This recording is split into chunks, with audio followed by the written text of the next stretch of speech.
Welcome back. We go to space, but not to the moon. As scars go, the one that Jupiter is now sporting is nothing less than massive, a real shiner. After an amateur astronomer in Australia first noticed it in his backyard telescope, NASA scientists have confirmed that the solar system's largest planet has indeed been hit by something that left an imprint the size of Earth. And it is the second such collision for Jupiter in recent years. I discussed it late today with physicist Michio Kaku. Professor Kaku, great to see you again. So the last time we had an impact of this magnitude was apparently 15 years ago. That's like a blink of an eye in the history of the universe, isn't it? That's right. We used to think that once every 1,000 years we would have an extraterrestrial impact like this, and now we had two in 15 years on the anniversary of the Shoemaker-Levy 9 impact. Amazing. That means that it's perhaps an intelligent body. Amazing. With a sense of humor. Possibly. A good thing it didn't hit the Earth, by the way. The Earth would have been a sitting duck for an impact of that nature with enormous consequences. And I gather the reason why it may not have hit Earth is because Jupiter acts like a very large goalie in the universe, in the galaxy rather, with us being the net. So when it catches the balls, in other words the meteorites, we're the guys who are safe. Is that right? That's right. Jupiter's like a vacuum cleaner. We need Jupiter. Without Jupiter, the Earth would be hit every week, every month by gigantic meteors and comets left over from the debris of the solar system. So Jupiter helped to clean out the solar system billions of years ago, and that's why you and me are here today on the Earth without being hit by a meteorite today. I have to say, I never thought of Jupiter in that light, but I will do from now on. Tell me, how big was this thing?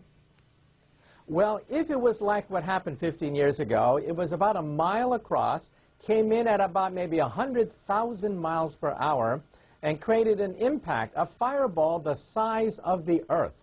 If it had hit the Earth, it would have devastated the entire United Kingdom, wiped out most of the Northeast, Washington, New York, Boston. This was a very large city buster if it had hit the Earth. And since it's hit Jupiter, what kind of damage would it created there?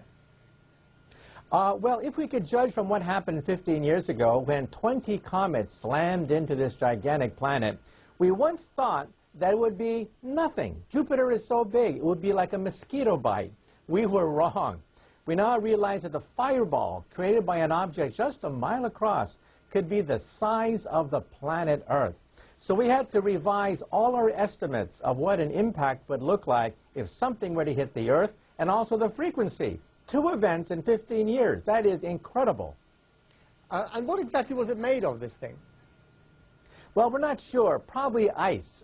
Comets are like frozen ice cubes from deep space, mainly made out of dirt, debris, and ice left over from the beginning of the solar system.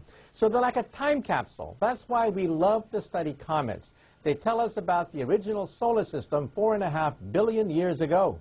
So if one of these things of this size hits planet Earth, God forbid, we wouldn't stand a chance, right?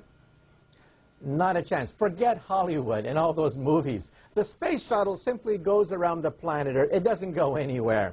A comet coming in from deep space would be far beyond the capabilities of the space shuttle. We'd be sitting ducks. There's virtually nothing we could do except pray. Well, or pray to Jupiter, or thank Jupiter for that matter. That's what we're going to do tonight. Thank you very much, Professor. My pleasure. And one last note from deep space tonight. The crew of the Space Shuttle Endeavour took time out of their busy schedule today to talk to young people on YouTube. Where else? Among the many questions answered was, what do you do when you have to sneeze in a spacesuit? The answer, aim well. And the shuttle crew will get a chance to apply that very specific knowledge again tomorrow when they take their 3rd scheduled spacewalk. From natural menace to natural marvel, in much of Asia today, people were gazing upwards. The longest total solar eclipse of the sun that this century will see was viewed by millions. It began in India, moved to southern Japan, and then on to the Pacific Ocean. Spectators vied for the best view that they could get, and a group of eclipse chasers even took to the air. The BBC's David Shukman reports on the celestial spectacle. Live on Indian television this morning, an event in the heavens inspiring fear and excitement. Just after dawn, millions gathered beside the country's great rivers. For some Hindus, the gradual darkening of the sky offered the chance to wash away their sins. The prayers never stopped. This was the longest eclipse of the century, a hugely significant moment with the sun reduced just to a flickering ring of light.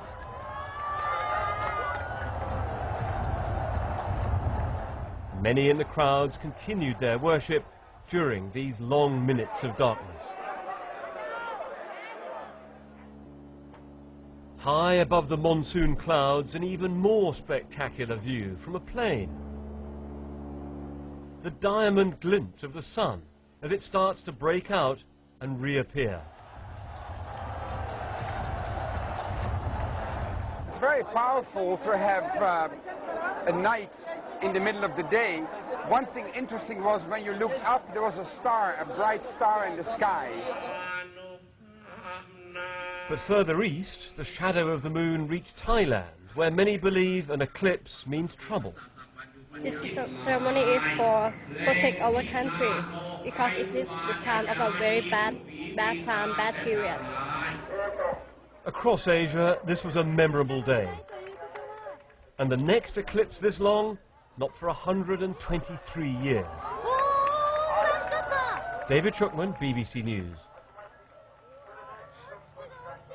To a rather important anniversary. Two of the astronauts who took part in the first moon landing 40 years ago have called for renewed efforts to send a manned mission to Mars. Neil Armstrong, the first man on the moon, said the race to get to the moon had been the ultimate peaceful contest. 40 years ago today, Armstrong, of course, declared one small step for man, one giant leap for mankind. And to mark the anniversary of the first manned moon landing, Neil Armstrong, Buzz Aldrin and Michael Collins will be honoured at the White House by President Obama.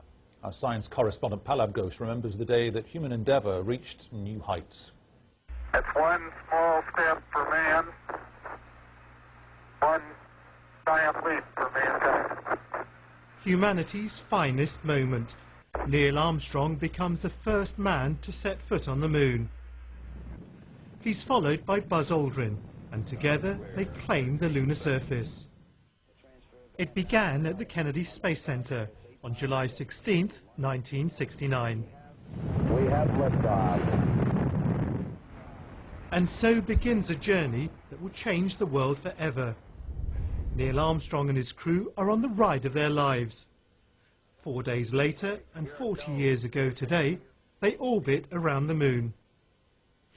Last night, Neil Armstrong relived that historic moment. That same day, Apollo 11's lunar module, named Eagle, made a smooth touchdown on Luna's Mare Tranquillitatis, fulfilling the dreams of those hundreds of thousands who had devoted their lives to that project for nearly a decade. Tranquility Base here. The Eagle has landed. Roger, Tranquility. We copy you on the ground. You got a bunch of guys about to turn blue. We're breathing again. Thanks a lot. We knew it was dangerous, but we don't think about those things. You're in there to execute. You're part of a team. There are other people that are members of that team, and your job is to be as cool as possible.